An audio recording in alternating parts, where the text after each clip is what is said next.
Let's get uncomfortable, because James didn't write this verse to warm your heart. He wrote it to throat punch your soul.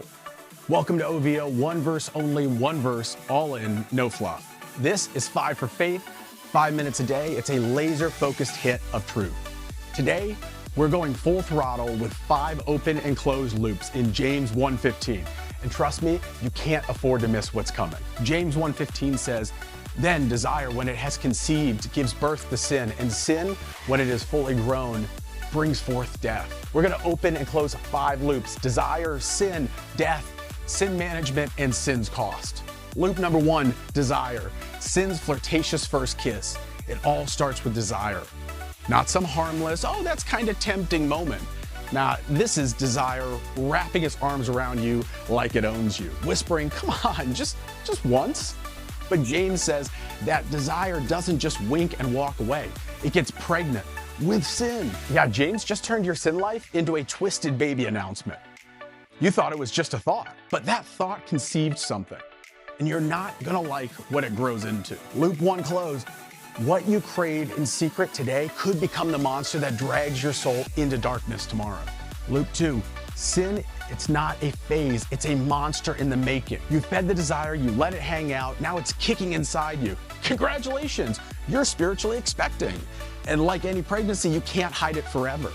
Thought becomes action, action becomes habit, habit becomes identity, and identity becomes bondage. And you're still calling it just a season. Nah, bro, it's a full-grown beast in a onesie, and it wants to ruin your life. So let's close loop 2. Sin doesn't want a seat at the table. It wants the throne, and it'll burn down everything to sit there. Loop number 3, death, sin's final destination. And spoiler alert, it's always a funeral. James doesn't sugarcoat it. He doesn't say sin might hurt you. He says it kills, period. Sin doesn't go away, it matures like a cancer that went to college, learned how to lie, manipulate, and destroy. And when it graduates, it murders. Your joy, dead. See Psalm 32, 3-4. David couldn't breathe right when sin was choking him. Your peace, dead. Check out Isaiah 59:2. Sin makes God feel miles away.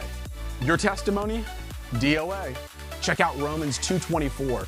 When you fake it, people drag God's name through the dirt. Your relationships, dead and buried. Your soul without Jesus, eternal death. Romans 6:23 doesn't blink.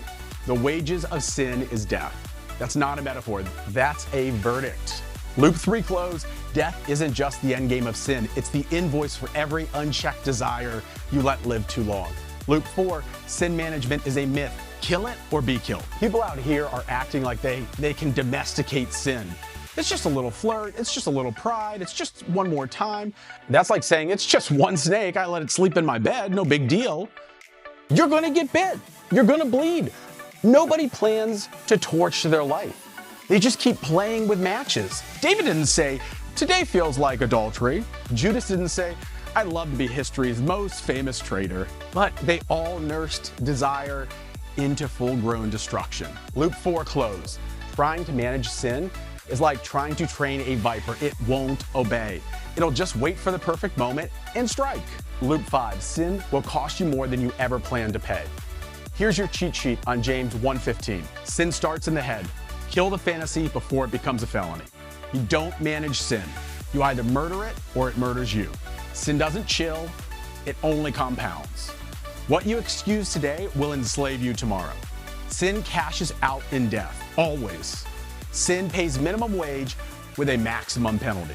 Sin always advertises a discount, but the final bill is your joy, your peace, and your soul. Here's our final word, James 1:15. It just ain't a verse you frame above your coffee bar. It's one you tattoo on your conscience. So stop bottle feeding your pet sins. They're not cute, they're killers. Starve your sin, feed your faith, and live like you've been rescued from the morgue. Because in Christ, you have. Subscribe, comment, disagree, share your testimony. Don't just nod along. Make war on your sin.